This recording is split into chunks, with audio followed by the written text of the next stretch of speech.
Well, hello there, Pagey Gang. I haven't done a podcast for a million years, and it felt like a good idea at this point, because the new album has been out there circulating, that I would do a podcast about the First and Last Freedom.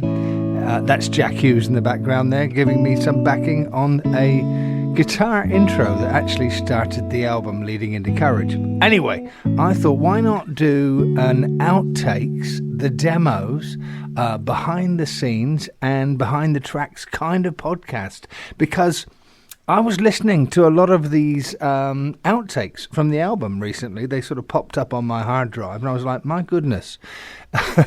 It took a long time to make the record, but there were some wonderful, wonderful, wonderful mixes and demos, early demos, and also some great outtake mixes of performances by all the musicians on the album, and they're highlighted. And it really was interesting to me because I do so many sub-mixes and so much experimentation when I'm making a record, but I save everything. So I thought this would be fun because I do miss doing my podcasts, and I thought this would be a great reason to do a podcast again, and I think you'd find it incredibly interesting. And another really great idea, I think, for me, is I'm going to play the album in a different sequence because I think that would be very sparky to do. I did have some ideas when I was putting the album together of a different sequence.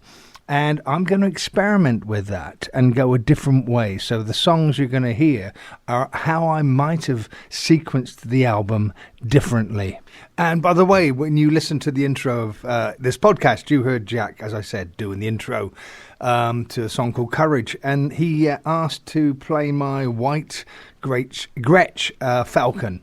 And he was learning the track. And my manager said, record that. It's quite beautiful. And so we recorded it just out of the blue, and it became the intro, which is lovely to know, and always touches me when I remember that watching Jack play my great big white Falcon Gretsch is quite a beautiful scene. But getting back to what we're doing, there was a time when I was sequencing the album and I thought, I don't want it to be so bright and happy at the front, and let's start with Abraham, because I was going through one of those terrible phases when you think, I need to be deep and I need to be sullen and very, very artistic. Anyway, I did make some moves towards putting Abraham at the beginning of the record. It's one of my favourite songs on the record.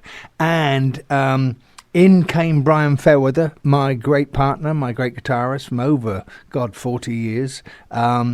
And he picked up the acoustic and played some beautiful acoustic guitar, which isn't on the album. And it was just gorgeous. I just felt that it took the song maybe a little bit too far into the gospel and rural Americana feel. But it was incredibly beautiful. And I'm going to play that to you now. This is Brian Fairweather playing the acoustics on a song called Abraham. I'm just going to play snippets and just little areas of these pieces so we can play a lot. But here is Brian Fairweather on the acoustic guitars, a Taylor acoustic guitar, playing on the song Abraham. Abraham, let us call upon the Son, Lord of life. Let us fall around the vanity of man. Tear it down, Abraham.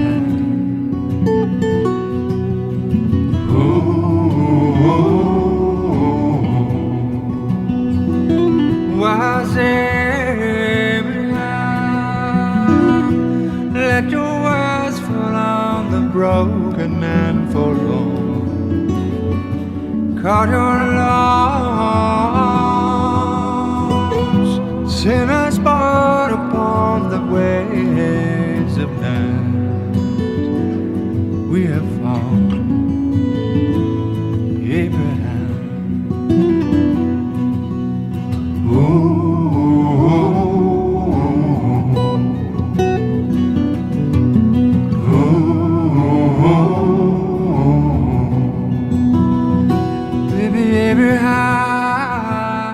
I remember writing out the chords for Brian, and he said, I really love this song. I've got an idea for it. And wasn't that beautiful? I mean, a totally different direction from what the album is. But I think Brian did some exceptionally emotional playing, and just beautiful. And I'm going to fade up again so you can hear the end. And we were all in the room when he played it live, and you can hear we were touched.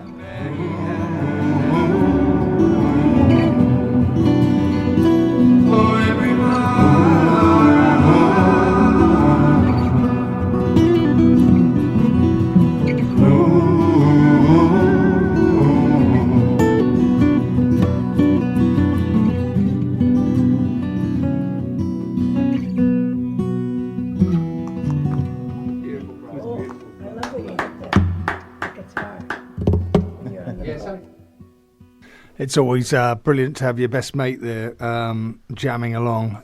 Brought back a lot of memories. Beautiful guitar playing by Brian. And now, then, with Abraham, staying there for a second, the other incredible guitarists that played on Abraham were Russell Broom in Canada and the great Bill Dillon, who I'd met when I was working with Robbie Robertson, an exceptional, unusual guitarist. I'm going to play you some stuff here never been heard. These are the outtakes of when I first got a lot of Bill Dillon's guitars on this song. They're mixed nice and loud, and they're panned away so that I could study them.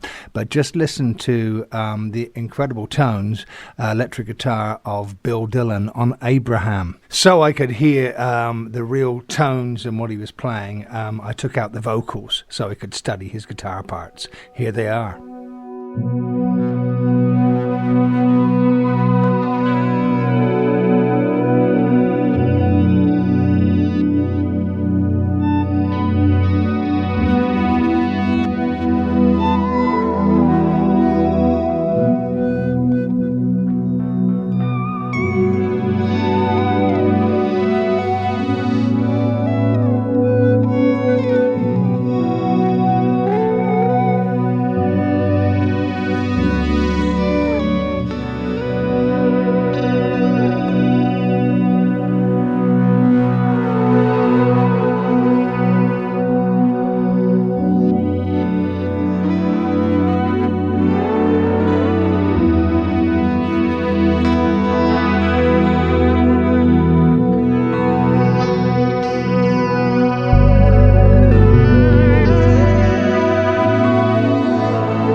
some masterful work by Mr. Bill Dillon. Backward guitars, frontward guitars, guitars from heaven, guitars from underneath the earth, guitars from everywhere. Such an emotional player. It was quite hard to find the pieces that really meant something to me when you put the vocals back into the track. That's all the studying you have to do, because Bill gave me, as all the musicians did, so many choices. You have to get your head in the right place to say, now, what's right for the song? You could be wrong, but you could be right. But you've got to go with your instinct. And now let me play another fine guitarist that contributed to Abraham, another Canadian guitarist. Why is it all Canadian guitarists? And a Scottish guitarist, Brian. Some Gaelic thing going on here. And Russell I met when I was touring with the In the House of Stone and Light tour. He was playing with Jan Arden, and he also contributed some beautiful guitars to the album. And I want you to hear now some of the playing he gave me, uncomped here, on Abraham. And concentrate on some of the effects he's giving. He's sort of touching the bridge and going for sort of a tonal, acoustic, industrial effects around the edges. And it is beautiful. When I used that on the end of the song, actually on the album, you can hear it. It's almost like he's scraping the very ends of his pickups, and just in a way, it's just incredible percussive sounds on the guitar, like bells. Abraham, let us call upon the Son of Man, Lord of light. Let us form about the vanity of man. Tear it down, Abraham.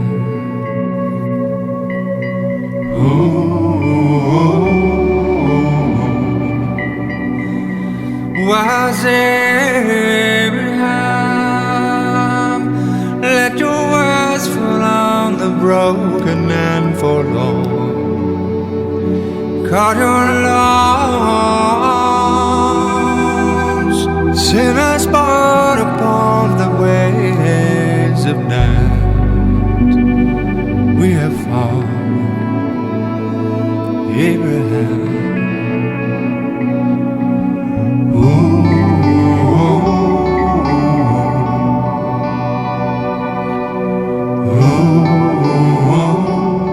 So what a tapestry I was getting, between Bill Dillon, Russell Broom and Brian Fairweather, all different strengths. And with Russell as well, when he does his recordings in his own studio, he gives you versions of the same guitars recorded with different microphones on the amplifier. That gives you so many brilliant choices. And as you can hear there, that percussive trebly middle sound he was getting, when I mix that into the record, it's just in the it's in the background, but it just gives you that feeling of tingling fingernails and bells. And I use that particularly on the end of the mix of Abraham on the actual record. And let me fade up again Russell's finishing on Abraham, so percussive and elemental. Abraham, we can come back the words of Abraham.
I'm in a different universe. Thank you, Russell.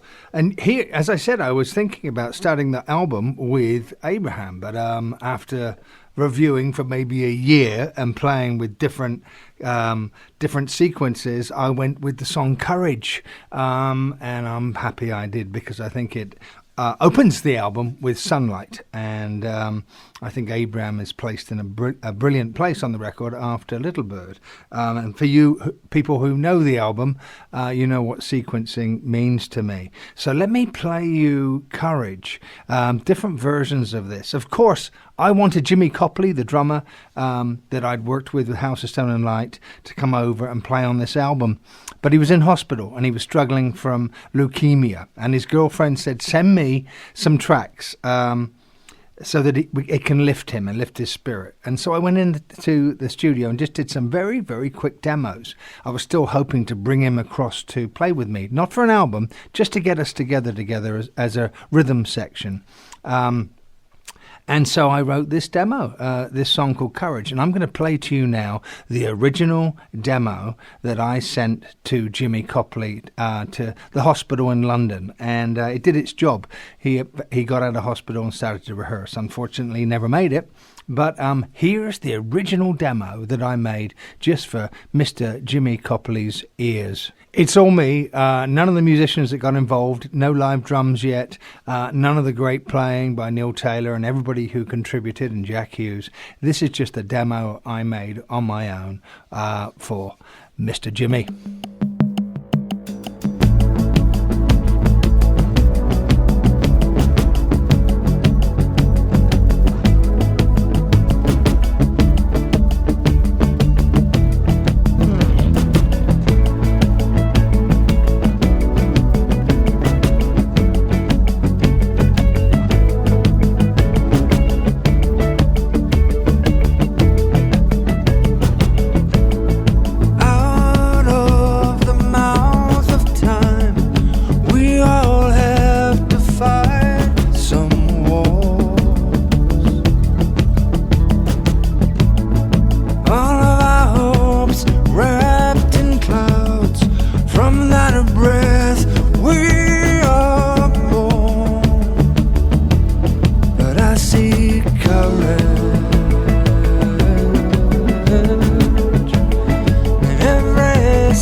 That's the original demo that I wrote for Jimmy Copley to inspire him to get him out of hospital and to travel across and to join me here in LA. You can hear it's triplet feel. You know, I was really thinking about what Jimmy would like to play on, and he's such a rhythmic and funky drummer. So I was using a Roland drum machine with a real triplet feel to get that swing going, and I wrote the chords and most of the synthesizer parts on a Jupiter 80, and buggered about with guitars and everything, getting just a concept. But you can tell here I was thinking about rhythm and the optimism of courage, which Jimmy had, and thinking about what he would really shine on, because I knew what he really excelled upon. Now, I'm going to play you a couple more versions of Courage when the musicians, the live musicians, got involved. You're going to hear live drums of Trevor Thornton, who took the seat of Jimmy Copley when Jimmy couldn't make it. And you can hear how Trevor has really excelled on hearing my triplet drum programming and making it a live part. And you're going to hear the live guitars, uncomped, but which means not put in total place yet. This is a rough mix of Jack Hughes and Neil Taylor, two guitarists that have played with me many times through the years. You'll hear the both of them playing off of each other. Jack is playing more of the crisp, clean guitars, and Neil is playing arpeggio guitars and more of the distortion. Great little mixture going on, so have a listen to this.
What a wonderful smorgasbord of noise.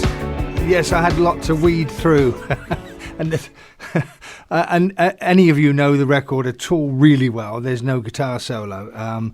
And yet here you can hear one of Neil Taylor's solos, and I put an octave on it just for fun, just to see what it sounded like. So yeah, you're hearing some stuff there that is in the mix, hidden in the mix, and balanced in the mix. But that's a great work of actually on drums again. Listen to Trevor.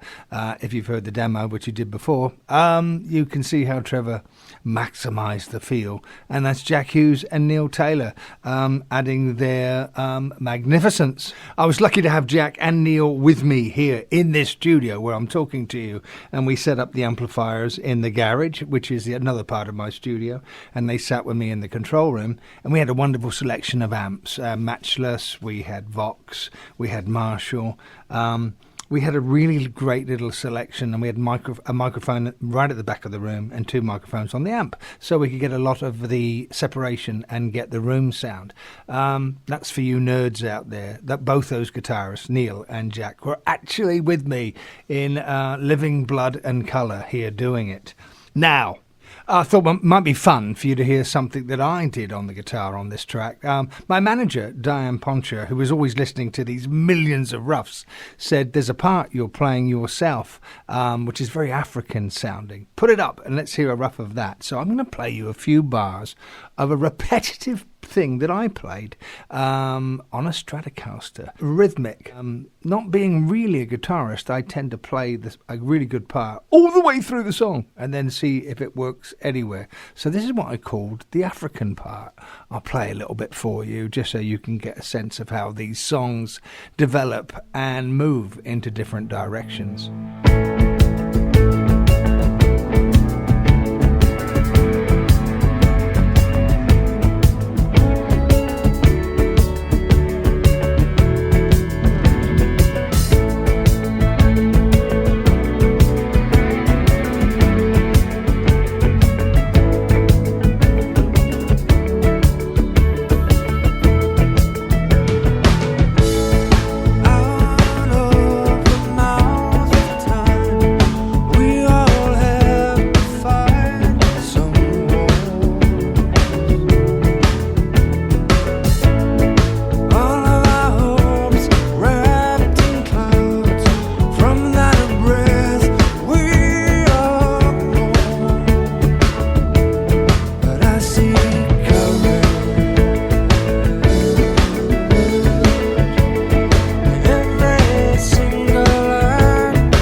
Yes, that's the so-called African part, and as you can tell, when I find one part, I play it for 3 days, and I don't stop. But in the background of the real record, it is subliminally there because it's got I think, a great rhythm. That's what having a great manager does for you when you throw all these millions of mixes to her. When you don't understand it yourself, she goes, that bit there, and that bit there, and that bit there. Thank you, Diane. Now, as I was saying at the beginning of the podcast, this is a different sequence idea to what I did on the record. And I'm excited about that. That's fun. And at this point, I would have put into the mixture of sequencing at this point, after Abraham and Courage, a song called To Feel. Lovely, lovely, lovely groove appeared on this song. I wrote it on guitar, but then I developed it purely on synthesizers. And I was lucky to reach out to the great Blue Nile keyboardist and sound maestro, PJ Moore in Glasgow. And I thought this song is going to suit him. And when he heard it, he said, yes, this is my cup of tea. And I'm going to play you this track, To Feel, which is a very much in a way, a close love song. And you're speaking to someone saying, be brave enough to feel. You can open up. And PJ sent me some gorgeous keyboards and soundscapes. And on this mix, you're going to hear a rough mix. It's when I just got his sounds for the song To Feel. and they're up loud in the mix, so you can really hear the exquisite taste of this Scotsman. Beautiful motion. So this song, To Feel, which I believe was 1, 2, 3, 4 on the album, I would have pushed it up probably in this sequence to number 3. So let's have a listen to Paul Moore on keyboards playing To Feel. It's an isolated mix, so you can really hear the emotional synths, and I've kept the live drums out until after the first chorus. I was experimenting to see if the drums should come in after the first chorus, and it's PJ's drum machine you'll hear. We didn't use much of that. We might have used just a few of the echoes returning in the distance, but it's PJ. I didn't ask for it, but he said, I've got some rhythms you should hear. So my live bass is pretty loud, so you can hear what I was playing on the record. Some of the backward keyboards are by me. The whap, whap, whap, those were done on an Oberheim I did here when I sent it to him. But the rest of it, and including these little drum bits, is PJ. Off we go.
It felt very special to have PJ Moore in Glasgow adding some of his keyboard touches.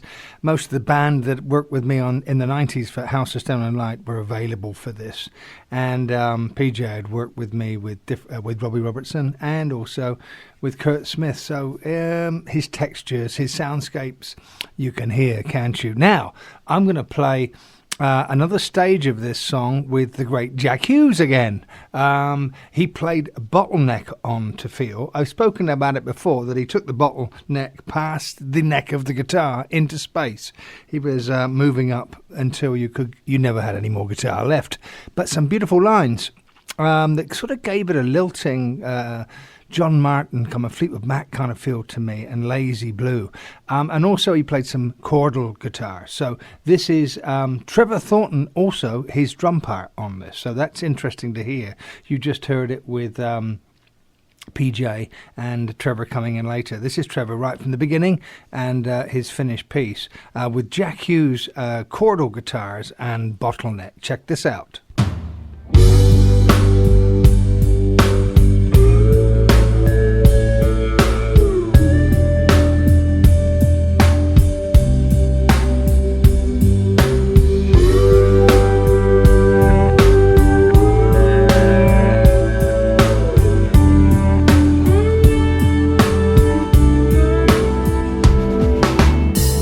Walk with me down Kerry Road, star shiver.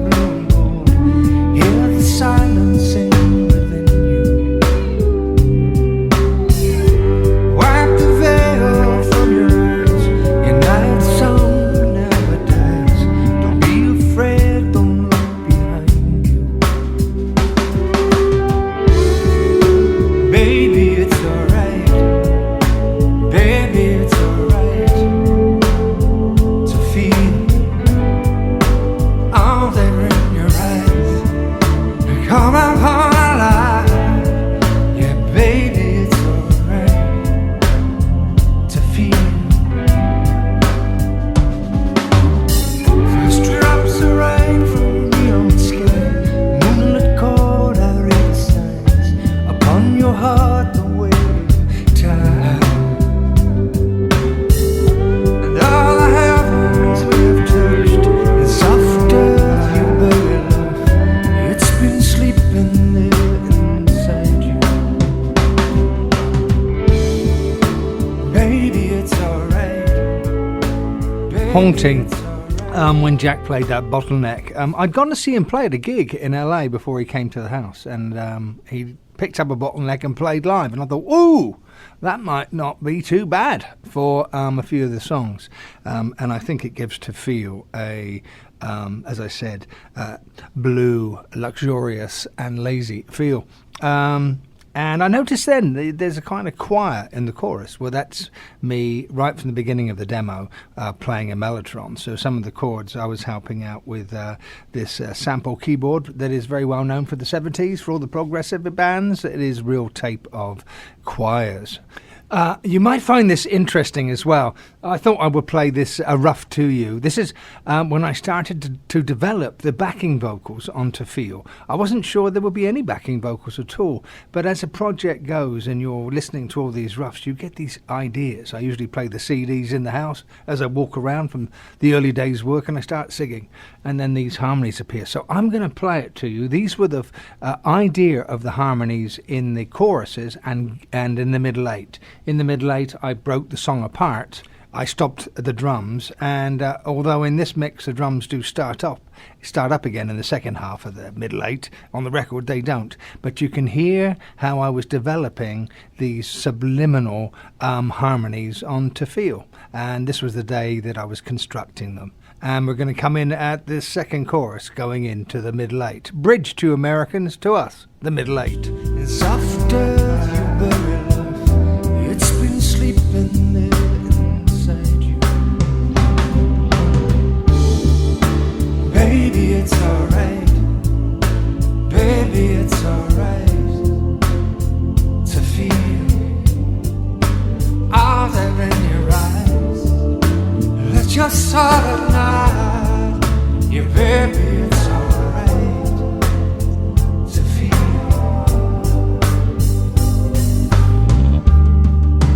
Brushing back your hair, I'll bring you back to where you feel you're all I've ever known. Oh, my frozen rose, tonight is all alone to feel. Call the moon and bring. There we are. You can tell what it is to see a song, I think, grow right from the very beginning, and then all of a sudden background vocals start to speak. Very rarely for me are background vocals obvious when you first do a song. You might get a clue, but usually it's, for me, down the line. That's To Feel. Now, with the different sequencing, I do think, though, I would have gone at this point at song 4. I'd have moved song 3 up to song 4 because of the energy. It's a song called Fade, and it's a song about really dealing with someone you love that has a terrible disease like Alzheimer's, and you're losing them. You know, they recognize you one day, the next day they don't. They know your song together, then they don't know the song. And the frustration. I've known a lot of people that have had to look after their loved ones this way. And I think in the song there's a sense of hope, but also the sense of mass frustration and like, I don't know if I can carry on doing this. It's killing me as well. I want to play you a few roughs of the guitars that were worked on this song, which really made a huge difference to the track. It's also interesting because on this rough I'm going to play you, it's just my drum machine programming at the front and no live drums till later on in the song. And you can hear how the demo was developed because it was all pre-programmed by me on a Roland drum machine. And so there's a real openness to it. This is Neil Taylor.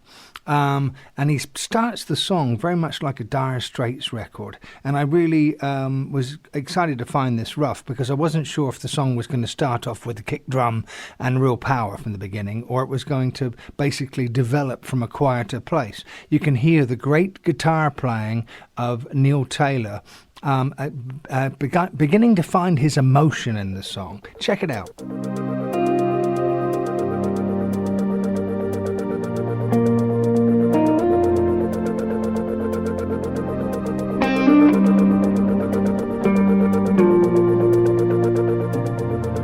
Live and run the race that nature sets, and smile upon fortune's choice. Each joy to be taken slowly, and to silence the heart's voice. To suffer life's furies inch by inch, cut by cut, till the cloth is torn, and you slip out of the skin you have worn. They say every beautiful flower has to fade. Its petals fall like a winter snow and melt away. Oh, sweet soul, I know so well. Oh, go gentle into the night and rest your head upon the pillow of the love you have made. They say every beautiful flower has to fade. Every beautiful flower must fade.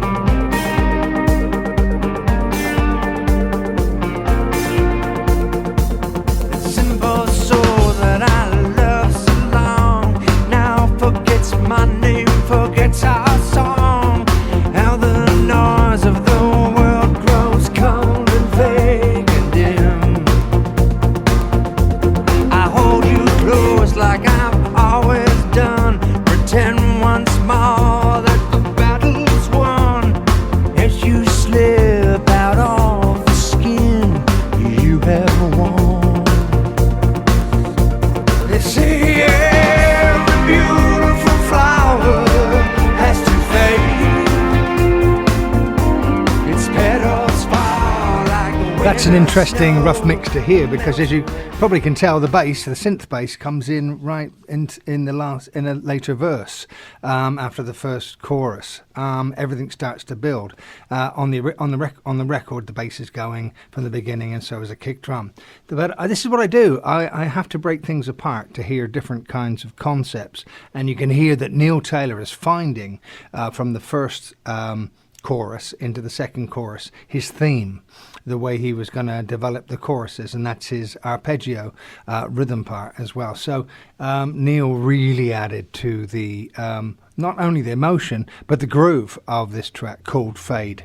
I was lucky because, as I mentioned before, I had Jack Hughes here and I had Neil Taylor on separate days in the same studio, playing on the same songs like a day apart.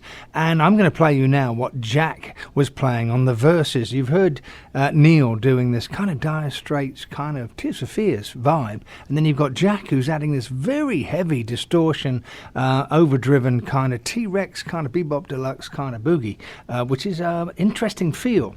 This rough, again, illustrates that I'm changing the drums all the time, and it's just the kick, and I didn't want a backbeat. I just wanted to feel like what the track felt like without a backbeat, to see if what that meant dynamically. So just check out, you've heard Neil playing guitars, and now just check out Jack, his approach. Here he is coming out of the first chorus into the second verse. You have made. They say every beautiful flower has to fade. Every beautiful flower must fade.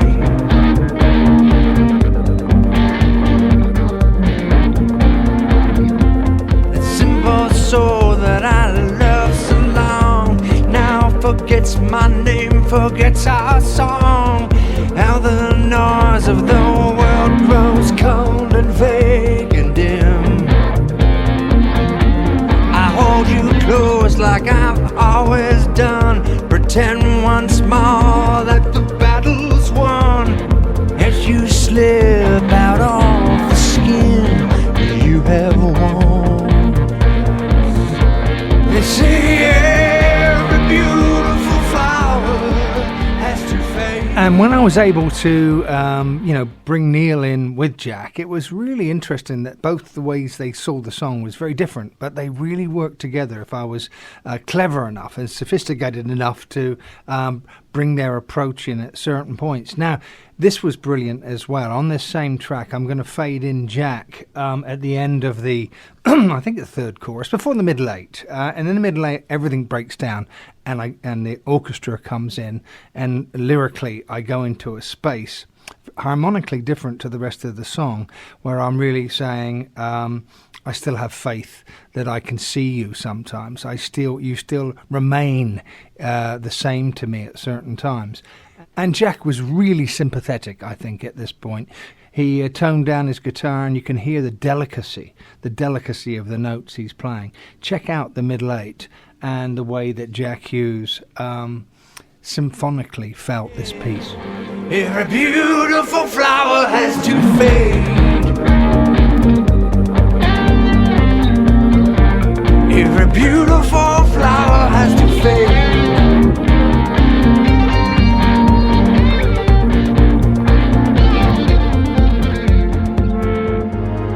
And in this wilderness, in this solitude, I can still reach and touch a part of you. And in this loneliness and in this naked truth, I can still reach and touch the hidden heart of you.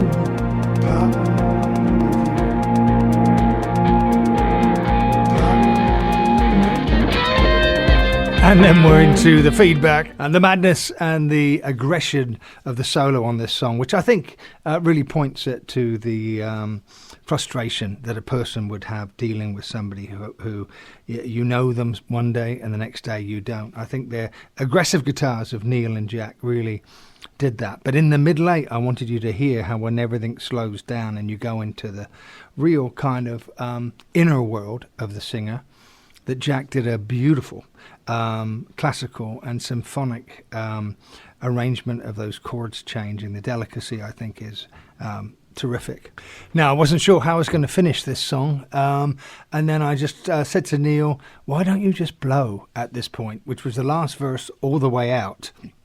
And I think the vision of Hendrix came into his eyes, and and probably Mark Bolan, but he just blew. And I want you to hear this, because this is just one take, and this was the take that went onto the record, and I mixed it in, and this is just Neil playing all the way to the end of Fade, and although the song isn't developed here, on the end we put a choir in, and Things Are Missing. You're going to hear how Neil Taylor took the roof off. And remember what I was saying about the frustration of the situation. I think Neil's playing here reflects that frustration, and there's a longing, a pining in his playing. Check it out.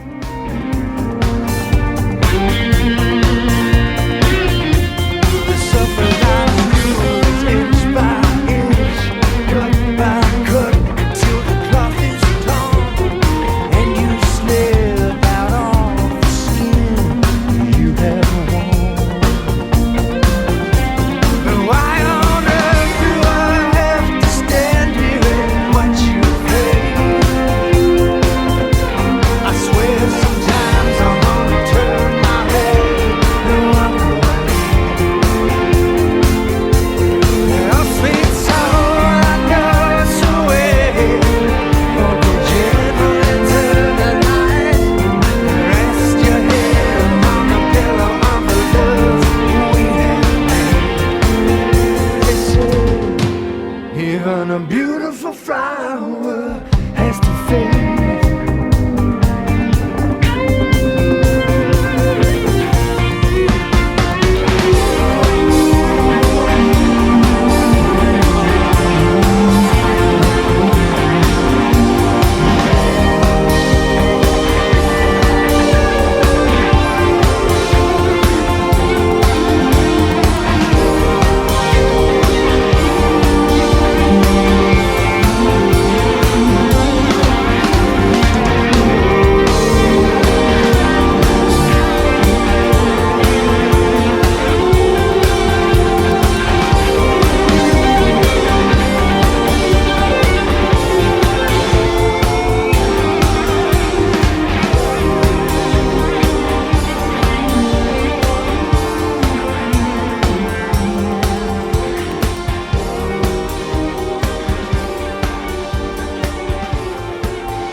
Oh yeah.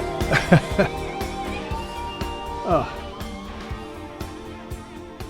One take, and we just all looked at each other and said, okay, let's move on to the next song. Neil Taylor playing on Fade. And moving on to the next song, I think in this new sequence I would have been putting Eve here at this point, a ballad. It just feels right to me to put it here, and I want to play you some roughs of Eve that I think you'll find very interesting as the song was developing.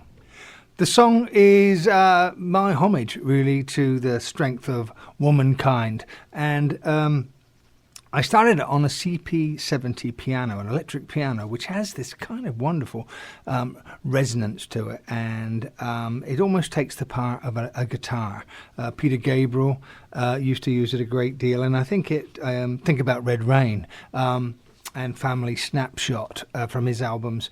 It's something about a CP70 piano, has a lot of emotion in it. The song brewed up from there, a very short song, and I was very fortunate on this song to have multitude of musicians involved on this to actually add to it.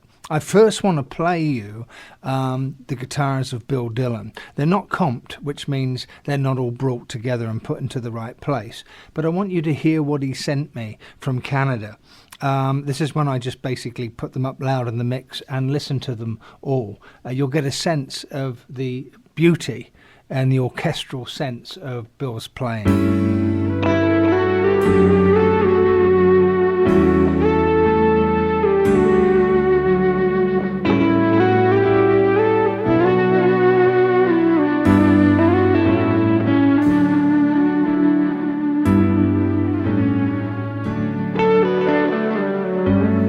Time has taught me how to place a ring upon your finger. You rock the cradle in the courage of the night. Every water and every child that you've been nursing, you're the sacrifice, peace for every child.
Well, there's the exquisite work of Mr. Bill Dillon and his volume pedals and all the effects he has. You're hearing tons of guitars there, not really organized at this point, but you can tell Bill would probably send me something between 10 and 20 guitar parts. They're all mixed in there for Eve, so I could get a sense of the organic colour of it. But beautiful work by Bill Dillon. That's what you do. You make these rough mixes, and for me, I would play them randomly in the car or walking around the house, and then I'd get a sense of, and that's really what means a lot to me, is the sense of the feel that I was going to actually get into when I started to comp the guitars and organise them. And lucky with Eve, as I said, I had loads of really great musicians working on this song.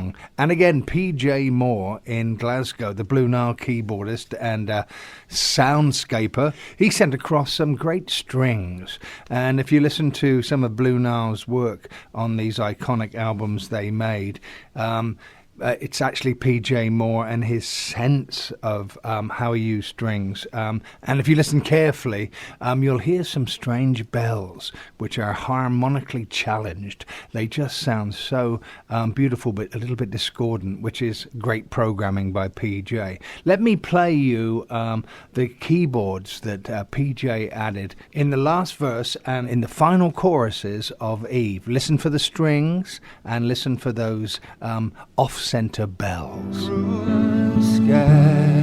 I don't want to risk the force of faith. I don't know what I'd do without you, but I've been watching from the kingdom of your grace.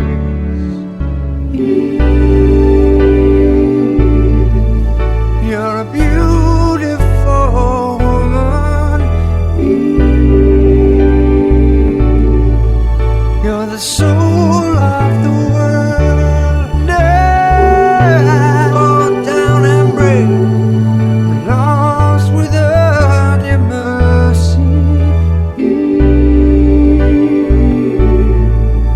You're the comfort of the world.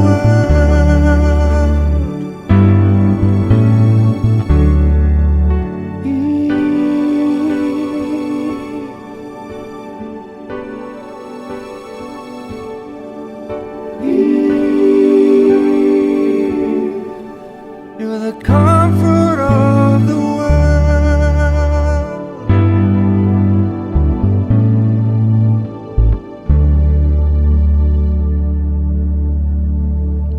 Isn't that beautiful? PJ Moore, Paul Joseph Moore, adding his keyboards to my song Eve. And those bells reminds me that I'm stood not too far away from listening to a cathedral bells ringing. Gorgeous work. And if you listen to the actual album version, you will hear all that there, but mixed in a certain way where it's actually integrated with everything. That's what you try to achieve. I'm going to play you now something really interesting about Eve, because you're going to hear my lead vocal before I got the lyrics. I've talked about this many times. I love the sound of phonetic vocals, and they make me form words eventually to the first jamming and the first versions I do singing. This is how I work. Some clues start to appear. Obviously, with this vocal, I did sing Eve, and so from space, I knew where I was going to go. And also on this rough mix, you're going to hear me playing my bass and composing the bass. The bass is mixed a little bit higher. I'm very proud of the bass part on this song. I remember Bill Dillon hearing this bass part in Canada and saying, bloody hell, you're a really good bass player. I said, well, bugger me, Bill, I've been playing bass since I was 3 years old. Anyway, it was nice to be complimented on a bass line that I really thought about Paul McCartney and how he would have approached this. I was playing it on a Fender jazz bass and thinking about that melodic bass that Paul McCartney and Badfinger used to compose. But what the clue is here for you guys is to listen to the lead vocal. If you have the album, you're going to know the lyrics. But if you listen carefully to the voice, you're going to hear that I'm just doing many moments of phonetic vocals. And you'll think the lead vocal is the same, but if you really study it, you're going to hear lots of moments of just phonetic feel, which eventually turned into the lead vocal. So no more rambling. This is the bass comp. This is a rough mix of when I was studying the bass part, but you will hear the lead vocal being formed from a mystical place of phonetic vocals. Here's Eve.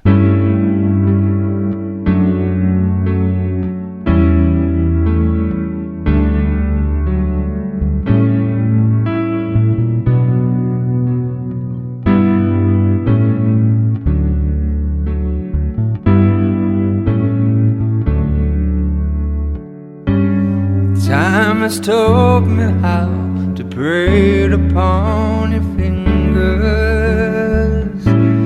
rock the cradle in the bonnet of the night, and every water and every child that you've been nursing come to mend the rest, peace for every side.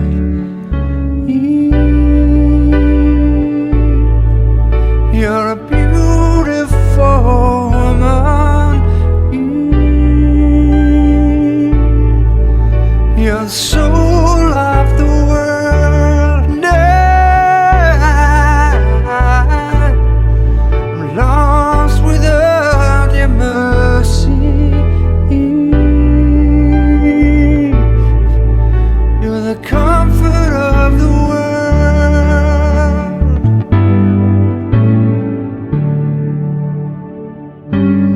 In this lonely room, the pains and tears of glory, and all the walls and all the blue blood sky. I don't wanna rinse from force of faith.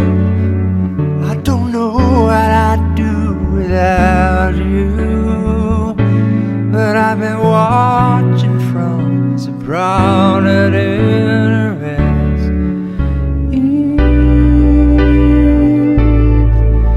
You're a beautiful woman.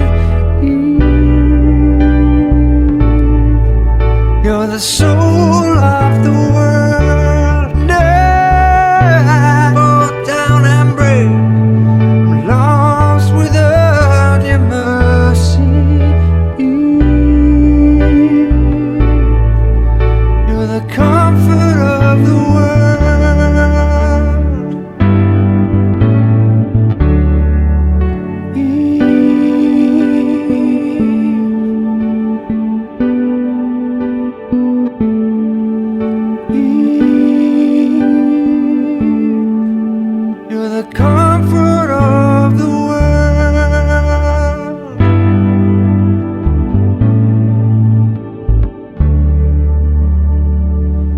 Great to find that mix. No background vocals, no drums, and also I'm playing bass at the front, which I don't do on the album. We sort of kept it out to a certain point. So that's a really great, for me, mix to find. Hopefully you could hear a lot of those phonetic vocals which eventually bent into lyrics. That's the hard work. I have to lie on the carpet for 3 months and try and find words that sound like the sound of what came out of my mouth when I was feeling the spirit. What a strange way to work. We've done over an hour and we've only done the first side. So it's obvious this is going to be volume 1. Looking at the outtakes. I've got to do another show with volume 2, which is going to be side 2. And what was exciting is this is a different sequence, and side 2 is going to be a different sequence as well. So you've got to come back, and I have to record another podcast here with side 2, with the songs from the album you haven't heard. I've had great fun. I hope you have as well. I haven't done a podcast for, as I said, a million years. So this was lovely to sit down and do this. I have some great mixes of Black Sun, Little Bird, Your Whole Heart, and what have we got here? Breathe In My Heart. and simplicity. Yeah, I've got to lean in a bit because my eyesight's not so good. Have some great demos of those songs, and I have some more phonetic vocals for you to hear. So I'm looking forward to that. Anyway, look after all the animals out there. Thank you for joining me for this podcast. I had great fun. I hope you did too, and I hope it also illustrated what it takes to make a record. I expect lots of people don't know the work that goes into it. Lying on a carpet for 3 months trying to make phonetic vocals make sense. Lots of love. This is Pagey, and I'll see you for side 2 of the First and Last Freedom Outtakes.